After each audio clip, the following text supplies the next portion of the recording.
Bueno, el tema de hoy es bien apasionante, además que es novedoso y yo diría que nos lleva a muchas reflexiones, ¿no? Yo digo que hay algunas figuras con las cuales yo tengo una relación de amor y odio. Esta es una. Por un lado me gusta, curioseo, me parece que es muy útil, pero por el otro lado me da un odio por todo lo que signifique los riesgos. Vamos a hablar del impacto de la tecnología en la administración pública. Ver qué ha pasado a nivel mundial, un poquito, y por el otro lado, cómo vamos nosotros. Pues hemos ido avanzando, qué nos espera, cuáles son los riesgos, en qué debemos trabajar, sobre todo con vista a la ciudadanía. Son puntos que yo comentaba incluso en una oportunidad con la doctora Sansó. Y le decía, cónchale, la gente que no sabe, la gente mayor, porque la doctora era muy avispada y sabes que ella era muy estudiosa, sí. Pero la parte tecnológica, claro. O sea, si hubiera llegado a esta etapa, que en paz descanse ya no nos acompaña, hubiera estado como que pegando llamadas a todos los amigos. Sí. Y entonces es algún tema a reflexionar. Todos no tenemos la misma capacidad o de adaptación, etcétera, etcétera. Amén de que esto va más rápido que bueno. Sí. No nos da tiempo ni aprender una cosa y estamos en la otra. Cuéntame, ¿cómo lo ves tú? Esto de la tecnología en la administración pública, ¿es bueno, es negativo? Sí. Sin duda, además me encanta toda la introducción que hiciste porque tocas muchos aspectos que son importantes que consideremos.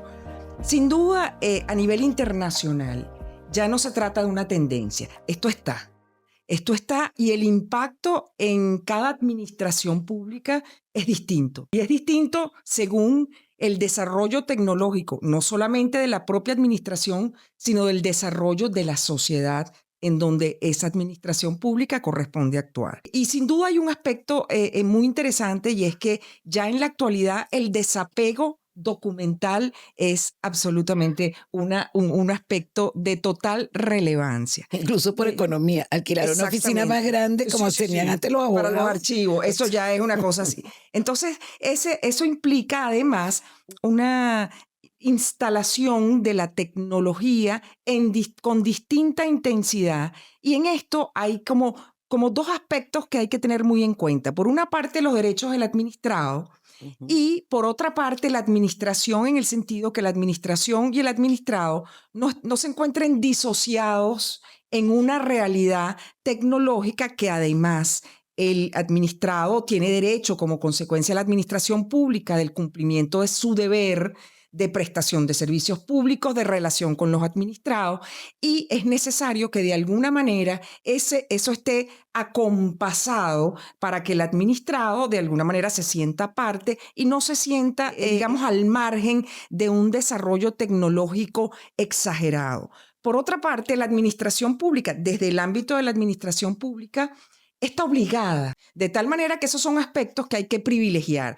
Por otra parte, digamos, refiriéndonos un poco al ordenamiento jurídico venezolano, por supuesto, tenemos la Ley Orgánica de la Administración Pública, que hay principios que, aun cuando existen normas que desarrollan el aspecto tecnológico y la obligación de insertarlos dentro de la actividad que desarrolla la administración, hay principios que aun cuando no existieran esas normas que obligan de alguna manera a la administración a tener en cuenta y a tomar la tecnología y aplicarla, hay principios como la eficiencia, la eficacia, la modernidad, que ya por sí mismos encuentran soporte para poder aplicar. Transparencia. Exactamente. Todo eso. Entonces, sin duda que desde el punto de vista del fundamento jurídico no hay ni necesitamos mayores regulaciones para que aplique la administración se entienda. Y te voy a interrumpir porque esa ley de administración pública, yo creo que pocos la han revisado, la última, que hace mucho hincapié en la parte tecnológica y además también en la protección del administrado como ciudadano. O sea, le dan la opción, hay que revisar nuestros textos legales. Incluso es muy importante porque el ámbito normativo en Venezuela, te digo la Ley Orgánica de la Administración Pública, pero está un decreto sobre Internet, está la Ley de Infogobierno, que ya tiene cualquier cantidad de años y tampoco pareciera que nadie la quiera revisar. Y eso es una ley excelente, es una ley excelente. La misma ley de simplificación administrativa. De trámites, de la datos. Última. Es impresionante cómo le metió full a la parte tecnológica. Y eso es muy importante que se enfoque porque fíjate que si bien es necesario un marco jurídico, la regulación excesiva no puede convertirse tampoco en un freno a un desarrollo tecnológico y una implementación, porque siempre va más adelante el desarrollo tecnológico, sin duda. Mucho más Entonces, rápido. la regulación en materia de tecnología tiene que ser muy cautelosa para que tampoco sirva o se pueda convertir en un freno hacia aspectos que necesariamente ya están incorporados y deben incorporarse. Entonces, es una regulación ¿Hacia prudente. qué temas tú crees que debería orientarse entonces la legislación? Pero nosotros tenemos un piso para ir desarrollando todo esto. Sin duda, E sin incorporar, duda. que de hecho se ha venido haciendo paulatinamente. Que yo creo, Teresa, que aquí es interesante analizar países que han tenido un desarrollo tecnológico mayor, incluso en un ámbito muy particular de la administración pública, del ejercicio de la actividad de la administración pública, cuya principal función es el control de cumplimiento de las normas.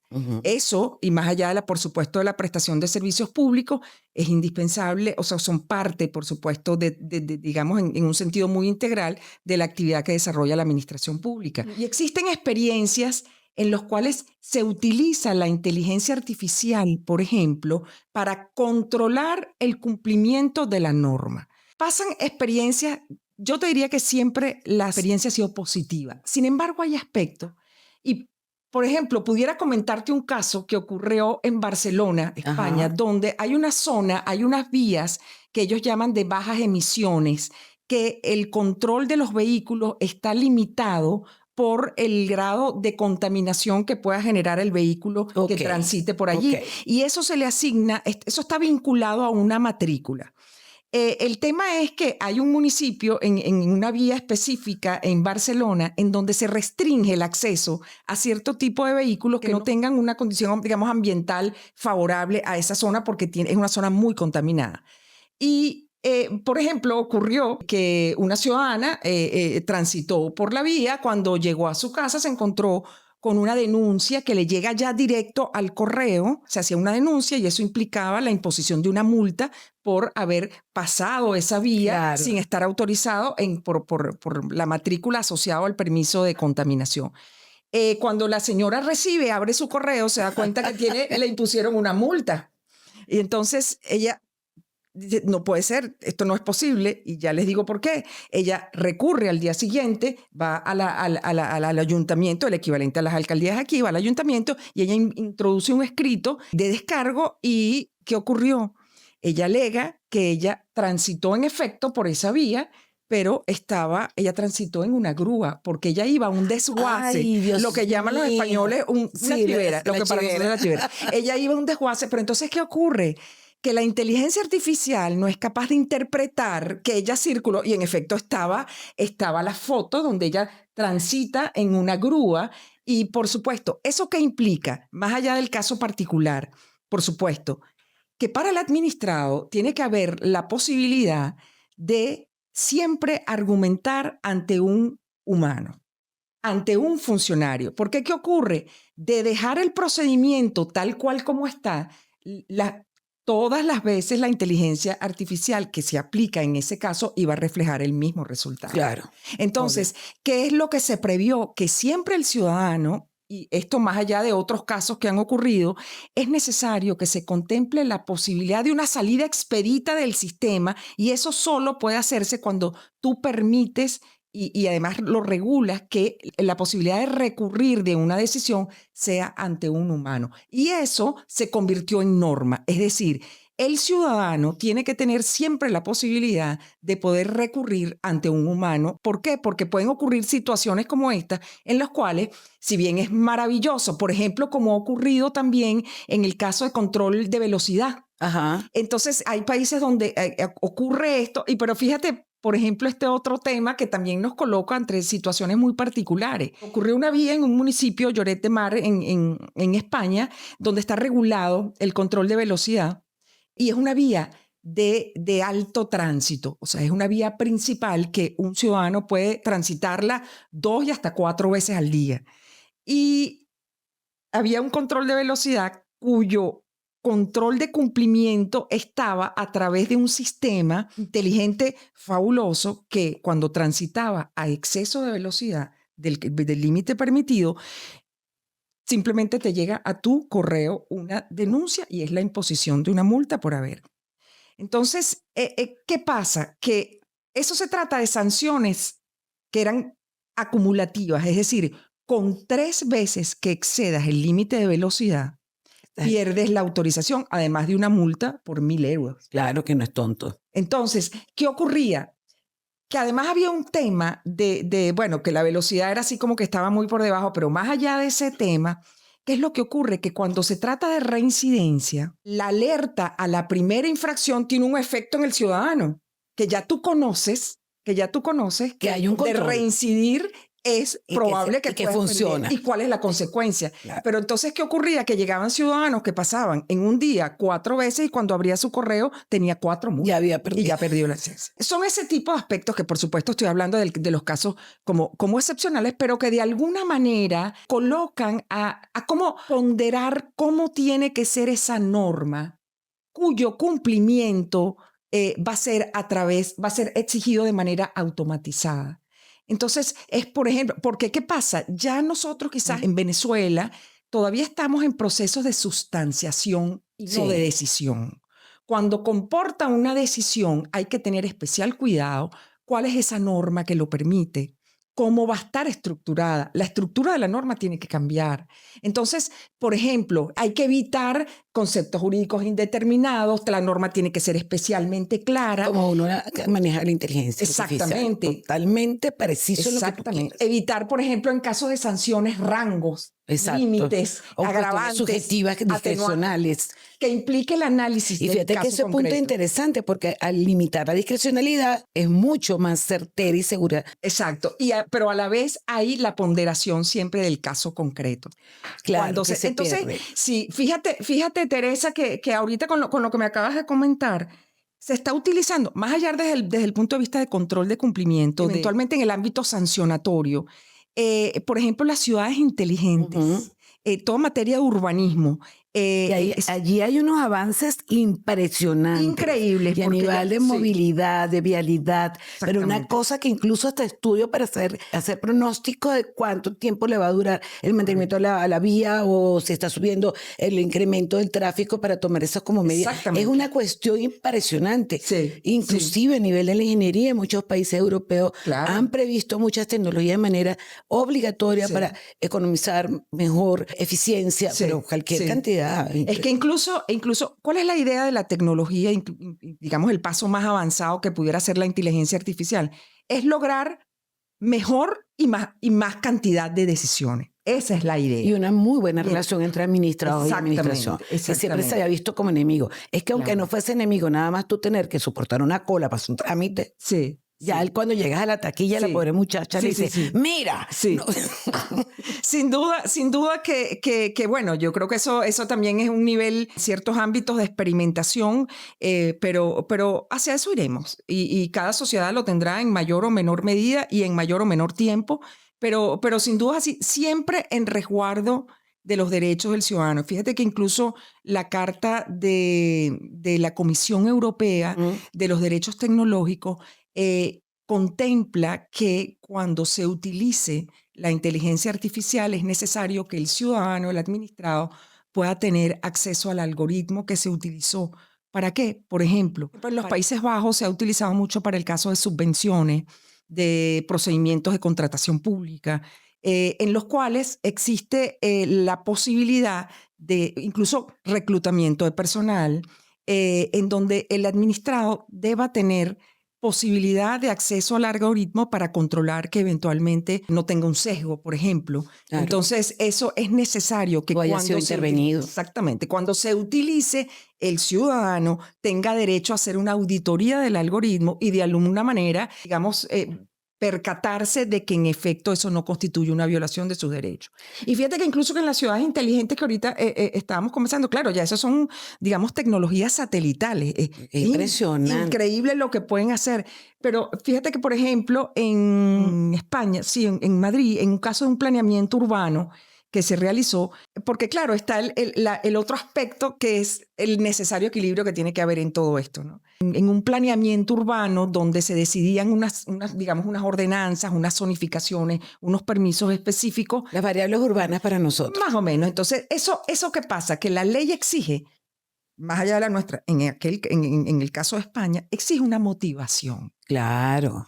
Aquí ocurre que es necesario que el desapego no sea a tal punto y anularon planes urbanos porque, digamos que transcribieron lo que arrojaba la inteligencia, que es maravilloso. Fueron fríos. Pero ¿qué pasa? No tomaron en cuenta la naturaleza humana. Entonces hay la aspectos. Cultura. Y adicionalmente, incluso es porque tú sabes que, por ejemplo, como aquí, que es necesario que la decisión, muchísimas leyes que contemplan la necesidad de que se encuentre motivado el acto administrativo. Fundamental. Que decida cualquier aspecto. Entonces, claro, es necesaria es la causa del motivación. auto. Es por qué esto se decide y por qué no otra cosa. Entonces, allí hay muchos planes urbanos que con ocasión del ejercicio de recursos de nulidad se anularon por carencia de motivación.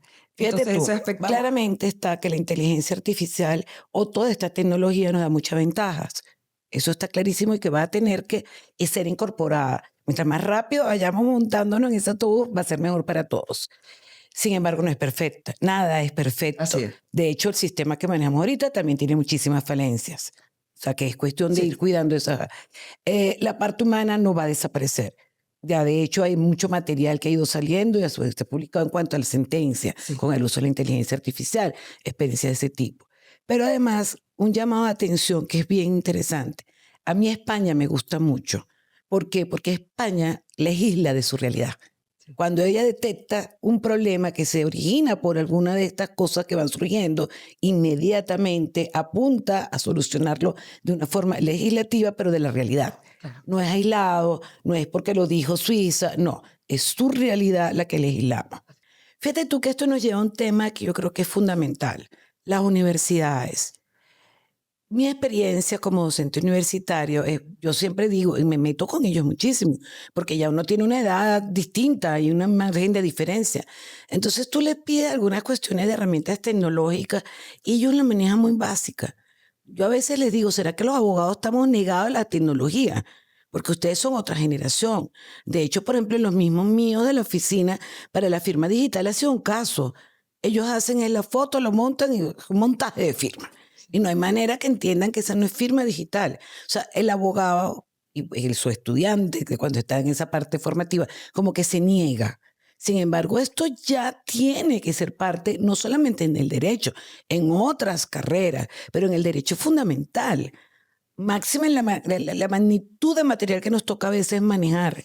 Tanto desde el estudio del caso, en la parte de los hechos, como luego legislación, derecho comparado, jurisprudencia. O sea, que esto ahora pasa a ser que el mismo servicio al cliente. Así es. En un registro, fíjate cuando la pandemia que lo estábamos mencionando, una de las reclamaciones que se hizo cuando iba a salir la ley de registro público, la reforma, era tratar de incorporar de una vez la parte digital. Sí.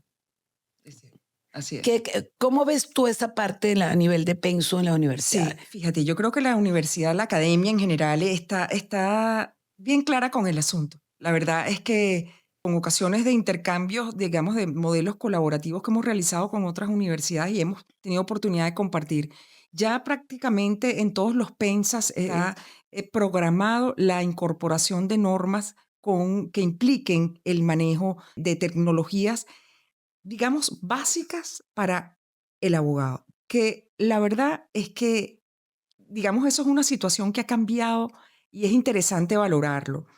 Te comentaba que por supuesto, hace algunos años, ya bastante, una consultoría jurídica probablemente no tenía contacto con el departamento de tecnología de una determinada organización, ni se conocía, y a lo mejor no te topabas porque en ejercicio de tus funciones pues no había ningún punto de encuentro necesario. Sin embargo, ahora no. Ahora es absolutamente necesario que las consultorías jurídicas trabajen de las manos con las herramientas tecnológicas. Es que ahora incluso cuando tú revisas algún material, ellas están estableciendo una organización fundada justamente en cómo orientar. O sea, tienes una persona que va a ser toda la encargada de esto para que interrelacione todo. Y de ahí en cada área después como que su subdirector. Así es. O sea, que ahora esta parte tecnológica asume mando. Sí, señor. Sí. Entonces, es necesario incorporar, prever, contemplar la adquisición de competencias de los abogados egresados, porque ya en cualquier proceso en los cuales reclutamiento de personal, por decir, de abogados, requiere el manejo de herramientas electrónicas. Ya es una competencia adicional que hasta no hace Como en mucho su era día, ¿te requerida. acuerdas que pasamos por el procesador de palabras y después ya te pedían que tenías que manejar Word, Sí, después sí, Excel? sí. Bueno, ahora esto Así tiene es. que ser. Y eso la academia, como tú dices, tiene que ser un compromiso y un reto que ya lo han asumido la mayoría. Y es que tiene que ser así, si no, sin duda estaríamos disociados de lo que es la realidad y se trataría de profesionales egresados con una carencia Discapacidad. exactamente, en un aspecto que ya es absolutamente consustancial con el ejercicio del derecho. Sí, fíjate que incluso yo llegaría más allá, hasta los docentes Claro, es tienen que es que así. formarse, Sí. porque aunque tú vayas a tener una materia destinada nada más a esta parte de digitalización, de inteligencia artificial, todo Sí. esto, lo cierto es que el docente también tiene que capacitarse, Claro. porque dentro de cada materia, área de estudio, va a tener que ver cómo incorpora esas herramientas. Así es. Es que incluso el mismo dictado de la materia ya de por sí comporta el manejo de ciertas herramientas básicas. Eso lo precipitó de alguna manera la pandemia, como muchos procedimientos, como hablábamos, la virtualidad y el ejercicio, digamos, o la aplicación de la tecnología en los procedimientos. Y eso fue uno de los muy pocos aspectos, digamos, de consecuencia beneficiosas que tuvo, incluso en el mismo arbitraje que siempre, digamos, que más bien demoró, sí, no sabemos ni por qué. y era una ventaja del arbitraje ya desde hace mucho tiempo, le lleva una ventaja porque se aplican procedimientos, pero se virtualizó prácticamente al 100%. Sí. Entonces, eso significó el ejercicio y el desarrollo de competencias por parte de quienes ejercen ese particular ámbito de la jurisdicción. Si yo te preguntara cuáles son las virtudes, los beneficios que trae todo esto de la tecnología a la administración pública Bueno, y al ciudadano, por sí, ejemplo. yo te diría que sin ninguna duda son mayores los beneficios y van a ser cada vez más los mayores beneficios. Los aspectos que de alguna manera, digamos, pudimos conversar con anterioridad son aspectos necesarios porque aquí hay que salvaguardar siempre la protección de los derechos de los ciudadanos. Entonces, lo que se trata es que debe ser un desarrollo acompasado y esa actividad de la administración, porque en definitiva, ¿de qué se trata? De mayor y mejores decisiones. Mientras yo más datos tenga, mientras yo pondere mayores experiencias, sin duda eso va a abonar en beneficio de una decisión que además es en beneficio de los ciudadanos. No se trata de caer en ese otro aspecto. Con eso hay que tener cuidado, ¿no? Que esto tampoco se convierta en una trampa para el ciudadano de no poder acceder a determinados servicios, a determinadas situaciones por no poder manejar estas herramientas. Que justamente sería caer en un ámbito de corrupción. Y es una de las cosas que se pretende con la tecnología en la administración pública. Corrupción e incluso más que corrupción, O que falta son de aspectos, respuesta incluso. Exacto, es resguardar y garantizarle a los ciudadanos que tiene derecho. Que nosotros se nos olvida a veces que la Constitución prevé el debido proceso también en un procedimiento administrativo. Correcto. Porque hay muchos procedimientos administrativos que tienen que... Absolutamente. Claro. El apego, el principio de legalidad y el apego de todo el sistema constitucional, que ya la Constitución del 99 lo incorporó de manera ya expresa los procedimientos administrativos, entonces las ventajas son siempre mayores. Incluso pudiera comentarte, hace poco estuvo de visita en Venezuela Luis Franceschi. Ajá. Él es un venezolano que es el director de la Mancomunidad de Naciones y él incluso fue el fundador de la Facultad de Derecho de la Universidad de Kenia. Conversamos sobre un modelo que hizo la Mancomunidad de Naciones en la República de Kenia con Tonga y Ruanda. Hicieron y crearon unos avatares eran el ministro de Justicia, el ministro de Sanidad y el ministro de Finanzas. Y era para, digamos, cómo se podía manejar la erradicación de la tuberculosis en Kenia. Qué chévere. No sabes lo que fue ver aquel video de aquellos ministros virtuales Discutiendo y propuestas. y si él no hace la aclaratoria de que se trata de un avatar, la verdad es que es absolutamente imposible detectarlo, por lo menos para uno, para cualquiera. Y los ves cómo disertan entre ellos las ventajas, las Y desventajas. además con la alimentación que de por sí ya tiene la de inteligencia. los datos con todos los datos artificial. legislativos de experiencia, Claro, todo. de Kenia. Ellos La Big Data que te se haya acumulado, o sea, es enormemente relacionado. diseñan un plan de políticas públicas en base a ese caso concreto que es impresionante. Eso es un modelo que incluso, no sé si está público, creo que está público, pero que verdaderamente impacta. O sea, Ese no había escuchado. ya son ministros Y ve. virtuales. Ese fue un ejercicio que fue Hasta interesantísimo. nos vamos a ahorrar plata. Pero más allá de eso, fíjate tú qué interesante, Sí. porque hasta como un modelo de enseñanza, Claro.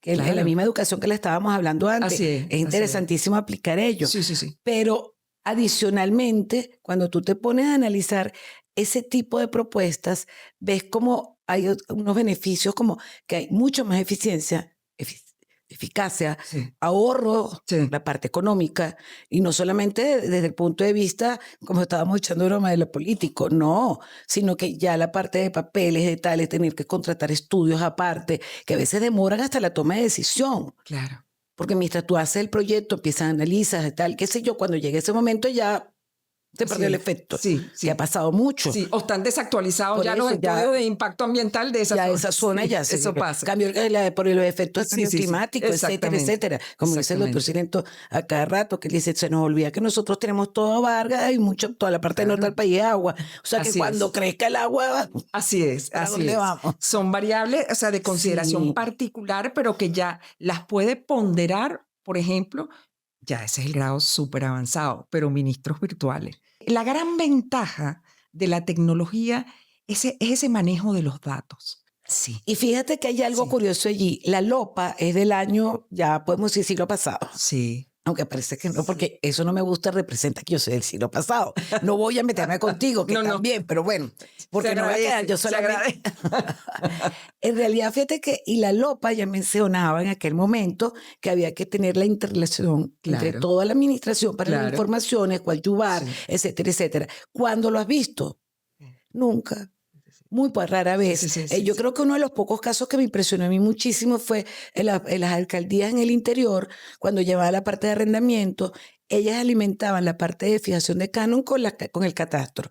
Pero era porque no tenían cómo hacerlo de otra manera y se les ocurrió. Claro. Y me pareció fabuloso porque Sí. es aplicar la LOPA. Ahora no, ahora es que podemos hacerlo a cabalidad. Sí, sí. Y que además, no solamente que lo podemos hacer, lo debemos hacer. Claro. Ya la integralidad, digamos, el manejo de las realidades con un equipo multidisciplinario en determinadas áreas, por supuesto, se acrecienta su necesidad. Y fíjate cómo, por ejemplo, el manejo de la erradicación de la tuberculosis comporta que tengan que confluir el aspecto de justicia, el aspecto, por supuesto, legal, sanitario, de educación. Todos esos son aspectos que debe ponderar el desarrollo de una política pública para enfrentar Y que van un problema tres del visiones ciudadano. distintas que se tienen que entremezclar. El Porque equipo yo no tiene hago que nada con plantearte como ministro un plan de desarrollo de hospitales, de salud, si no dispongo de la parte financiera. Exactamente. Entonces, Entonces, ese manejo, digamos, coetáneo de esos distintos aspectos, pues va en beneficio del ciudadano porque se toman decisiones Diana, más pero rápidas y estas mejor. cosas tan tontas Sí. que a veces uno cuadrar una reunión cuesta Sí. para que coincidan 3 personas. Sí. Ahí no tenemos ese problema. ¿No? Todos van a poder. Claro. No hay Pero agenda además, fíjate paralela. tú, esto significa también para el ciudadano, cuando hablamos de la tecnología, una gran simplificación de trámites. Por supuesto. Otra ley que ha estado muy olvidada. Porque cuando ya yo no te tengo que pedir, y si yo quiero, o si yo sospecho que tú me estás mintiendo, yo tengo cómo conectar de manera interrelacionada la data Sí. con otro ente. Tú Sí. me dices que eres soltero. Vamos. Bueno, un poco lo que ha pasado en los registros. Claro. Que cuando cruza dice, aquí sale soltero y usted Sí, fue casado. Esto, búsqueme el acta de matrimonio. Así es, así Entonces, eso te va a obligar primero a sincerarnos y llevar depurado mejor toda Sí. la data de información Sí, del país. Y por el otro lado, poder no tener que pedirle. Ya yo no Claro. tendría ni por qué pedirle la copia de la cédula. Así es. Así es. Meto y ya tengo la cédula. Claro. Entro y tengo el RIF. Sí. Entro y tengo la dirección, Sí. etcétera, ¿no? Sí. Entonces, eso requeriría menos requisitos a la hora de un trámite. Claro. Incluso fíjate que, por ejemplo, en materia tributaria, En el caso de España, y es que lo tengo porque la verdad es que tuve que estudiar un poco todos estos aspectos en el caso particular de España. Cuando haces la declaración, y el sistema detecta si hay alguna inconsistencia en base a la base de datos que yo manejo y te envía una alerta. Me estás metiendo gato por seguro, liebre. ¿Estás seguro que quieres registrar esa información? Y si dices que sí, sigue. Y ellos internamente se generan alertas.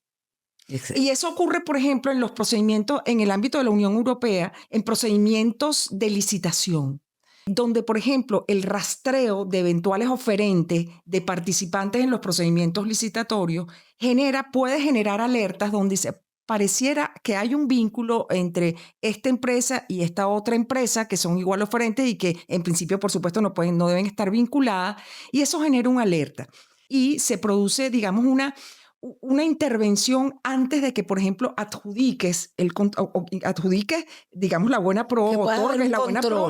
Incluso, por supuesto, antes de que ya se establezca una relación contractual que ya impediría entonces dar por terminado el contrato o una investigación, sino que tú puedes detener a tiempo esos alertas y pedirle eventualmente lo que desees pedir o por las razones que fueran. Que incluso con esto se persigue que lo tenga la ciudadanía. Claro. Al tener acceso. O sea, esto es una amplitud, como dices tú, muchísimos beneficios, ¿no? Por ejemplo, han sido casos, digamos, muy reiterados. El caso de, por ejemplo, cuando hay reclutamiento de personal, donde se han detectado mayores casos de algoritmos sesgados. Por eso, la alerta de que el ciudadano tenga derecho a la auditoría del algoritmo. Claro. Entonces es un poco siempre, como tú señalabas y señalábamos en el bloque anterior, es mantener ese resguardo de los derechos del ciudadano, del manejo de su privacidad, de cuál es el manejo, ese alcance del manejo de sus datos. Y a la vez, digo, esa regulación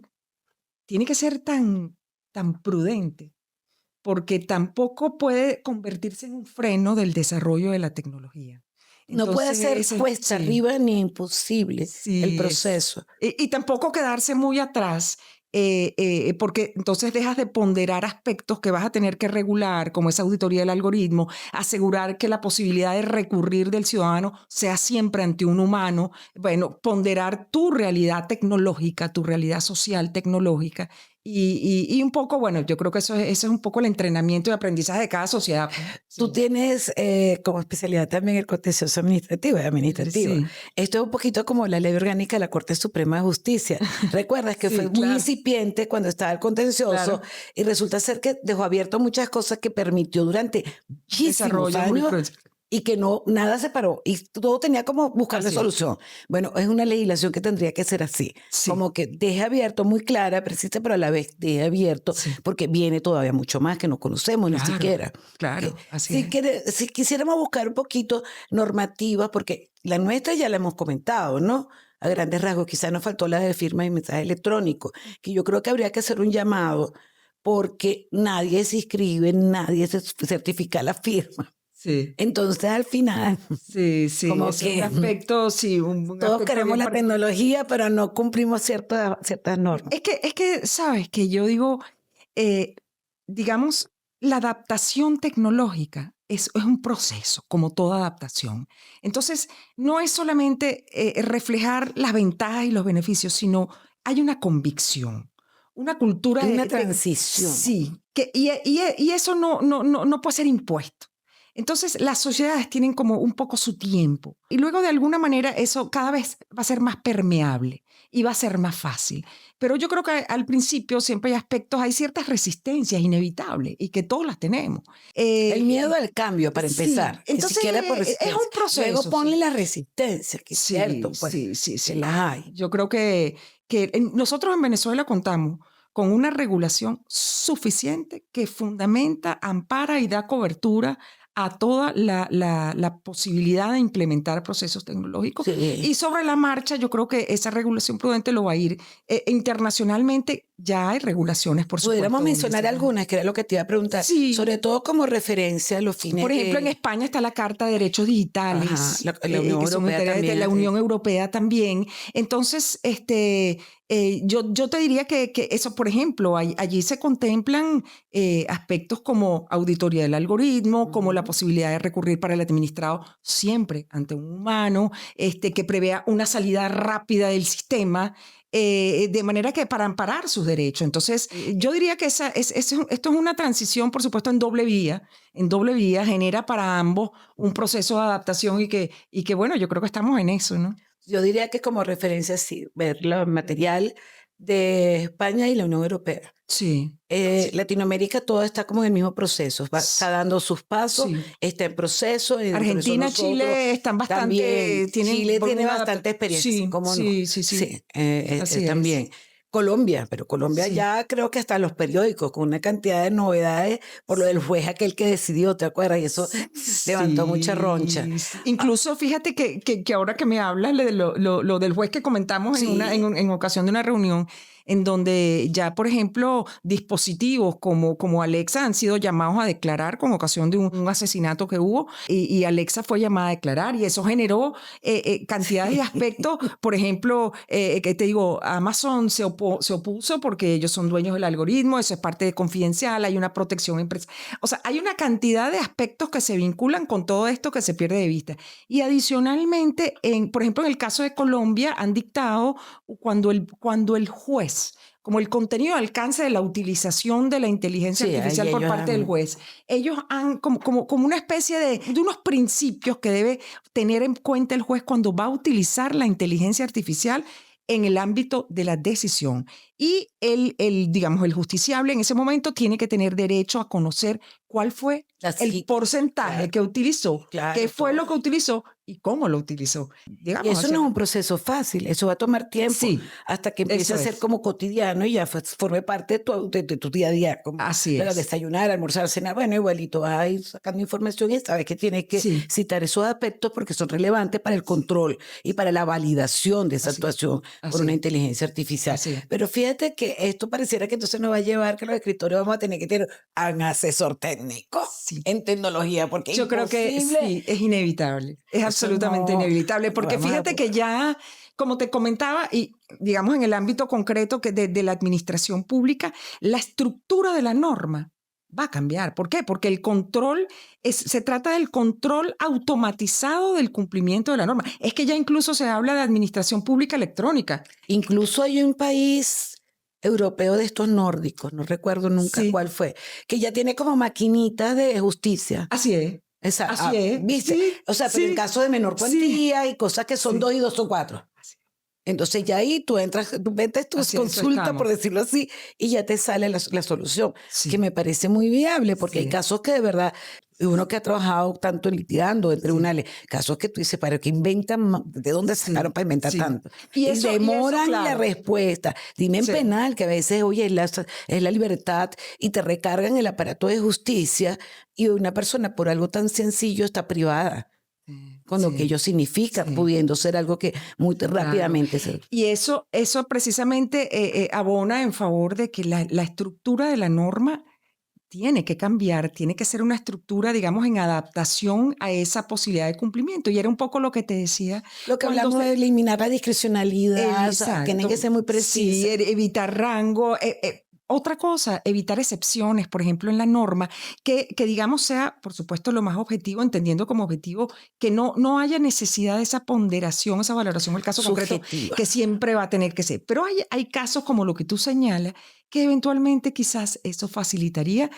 Yo no me atrevería a decir que 100%, quizás hay un aspecto que en este momento no lo hemos ponderado porque siempre sostengo que la justicia es una virtud. Además que no puede quedar tampoco estancada, porque si no se actualiza, no toma en cuenta las realidades y el ser humano, bien o mal, es el ser humano. Yo te confieso que si Alexa se fue de testigo, Alexa es mi pana y mi amiga. Yo cuando utilizo, hola, ya casi que la mudo para mi casa un día. Pero esto tiene contras también, tiene cosas negativas. Y yo creo que desde mi punto de vista, a mí lo que más me angustia es la seguridad. pero sé que hay otras más, ¿no? Y la parte cultural también creo que hay que trabajarla muchísimo y es un trabajo organizado, amén de que cómo ir implementando todos estos cambios para que funcionen como de una forma, con un eje común, como centralizado. ¿Qué nos puedes decir tú de los contras que se observan en otras experiencias también? Para luego comentar un poquito en Venezuela cómo ha sido nuestra experiencia. Sí. Los contras en realidad han sido bien pocos en comparación con el cúmulo de experiencias que ya, digamos, se han atesorado de manera internacional y que ha permitido decantar a los efectos de incorporar, bien sea en ordenamiento jurídico o en pautas de conducta a las distintas administraciones. Sin duda, los beneficios siempre superan los aspectos digamos, negativo, que siempre va a estar y con especial relevancia en el ámbito, por supuesto, del derecho administrativo, del el resguardo de los derechos de los ciudadanos. Y aquí, como te comentaba en algún otro momento, siempre hay que hacerlo no con una visión transversal, universal. No hay que perder de vista la focalización y el caso de nuestra realidad social y tecnológica, incluso de nuestra administración pública.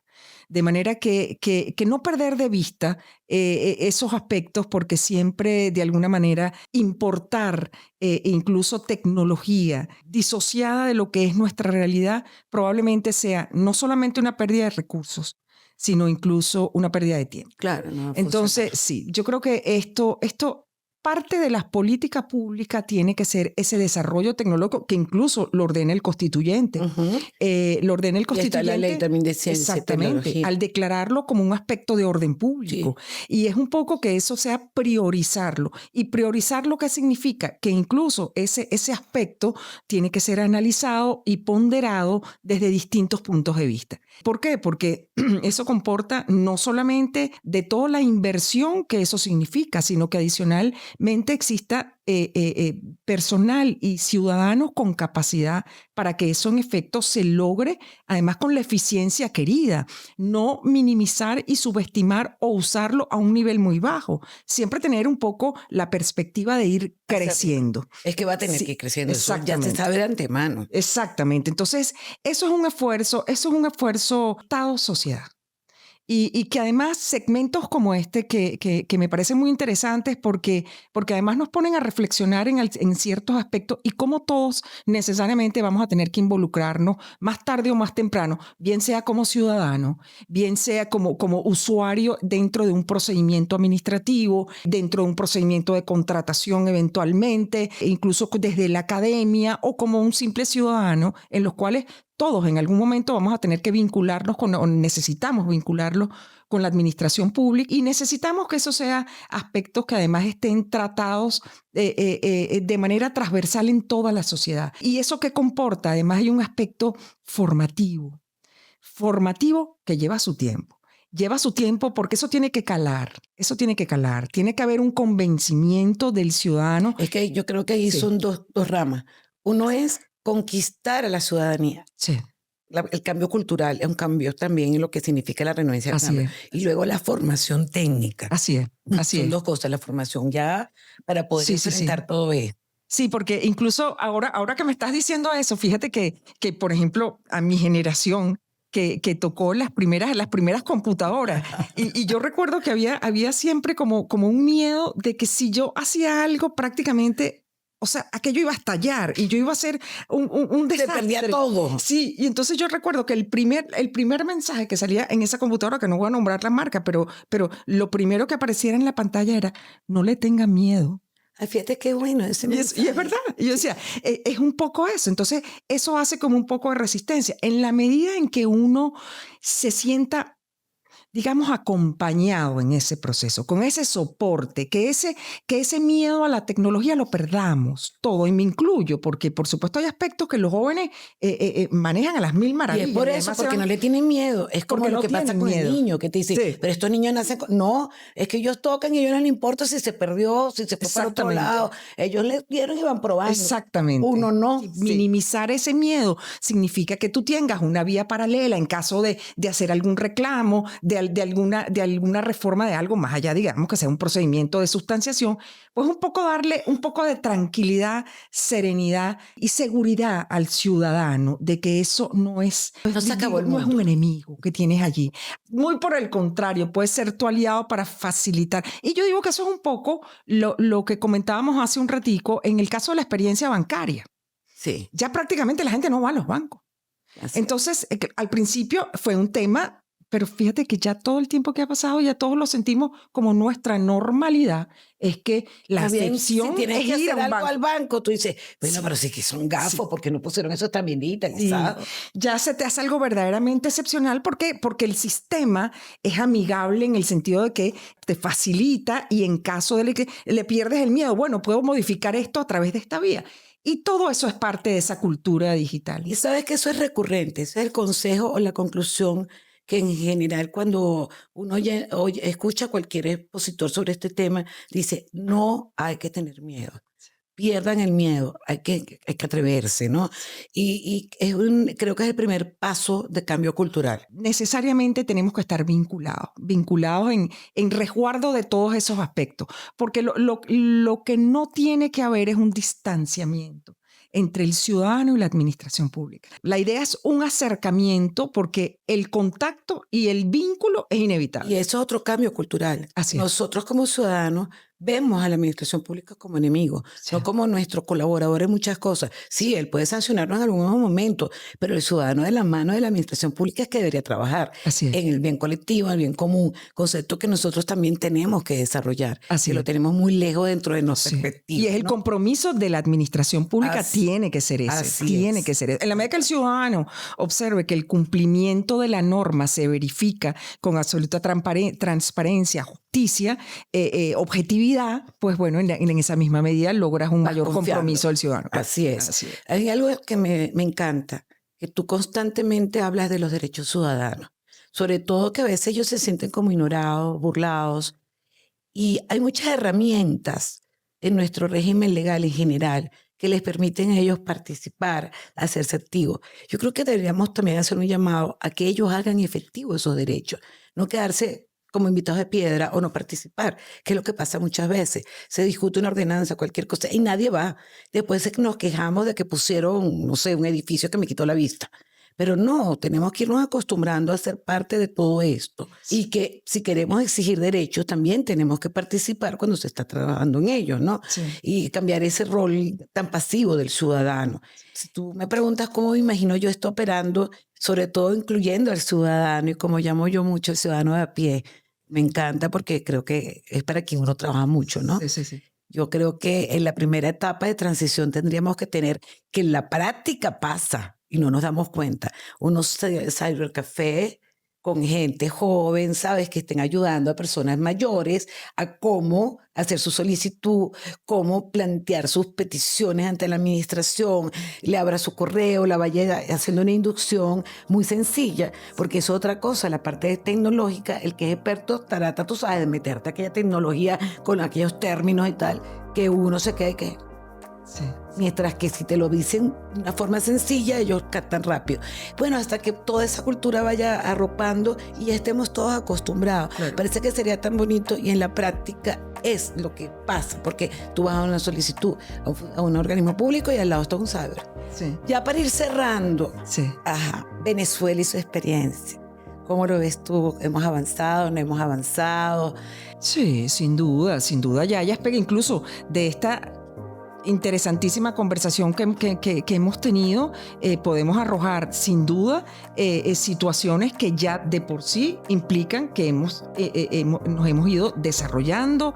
Este aspecto además tecnológico ha permeado en distintos ámbitos con distinta intensidad, pero obviamente estamos también en eso. Es un reto para en particular nuestro país, nuestra administración y los ciudadanos. Sin duda que estamos todos comprometidos en esto y yo creo que es la labor de hacer cada quien lo que le corresponda. Así es. Y lo que le corresponda que lo haga bien. Y aquí interesa mucho la experiencia internacional, unas más cercanas que otras, o de alguna manera otras quizás no las vemos como muy aplicables a nuestro entorno, pero hay muchas que sí.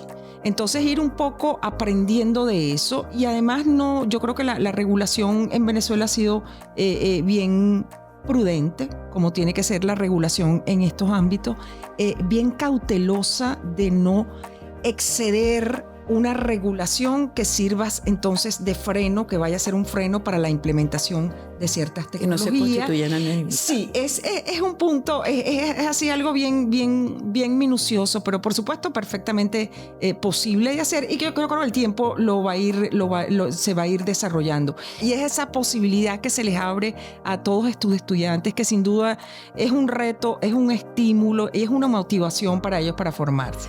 Gracias, hemos pasado un rato súper divino. Ay, qué bueno. Me encantó, no solamente por el aspecto del tema apasionante, y además que lo manejamos súper bien. Creo que, bueno, como siempre, quedamos para otras invitaciones, pero quizás para otros proyectos también interesantes. Y este nuevo espacio espero que haya sido placentero para todos. Mil gracias, Teresa. No, de verdad, a ti por aceptar y compartir este hermoso rato. Seguro. Feliz día a todos.